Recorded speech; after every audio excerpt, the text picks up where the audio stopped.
अस्सलामुअलैकुम वरहमतुल्लाहि वबरकातुहू। Radar news में खुश आमदीद। मैं हूं आपका होस्ट कासिम। उम्मीद है आप सब खैरियत के साथ होंगे।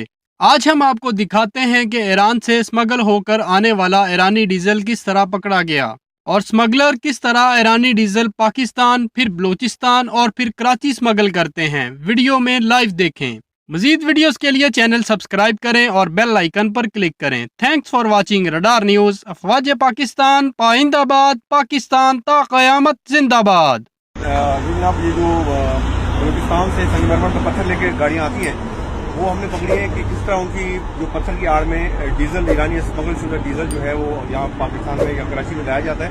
तो ये अब देखें कि बिल्कुल अगर आम हालात में इसको गाड़ी को देखें तो किसी का भी शक नहीं आएगा कि इसके अंदर डीजल स्मगल हो रहा है, क्योंकि जब ये गाड़ी बलूचिस्तान से यहाँ कराची में दाखिल होती है तो इसमें पत्थर लोड होता है। ये पत्थर के नीचे ये खाने बने होते हैं। इस खानों को देखें, ये देखें खुफिया खाने बने होते हैं। इन पर जब पत्थर आ जाता है तो ये बिल्कुल छुप जाते हैं। इसके बाद इस तरह पूरी बॉडी में ये 6 कंटेनर बनाए गए। आप ये देखें, ये देखें किस तरह उसके अंदर डीजल, ये देखें डीजल जो है वो उसके अंदर मौजूद है। और ये एक खाने का डीजल जब हमने चेक किया तो 200 लीटर ज्यादा है। 6 खाने 1200 लीटर ये डीजल इसके अंदर छुपाया गया है और आमतौर पर बिल्कुल पता नहीं चलता कि इसके अंदर जो है वो डीजल लाया जा रहा है। इसके बाद ये देखें इसका जो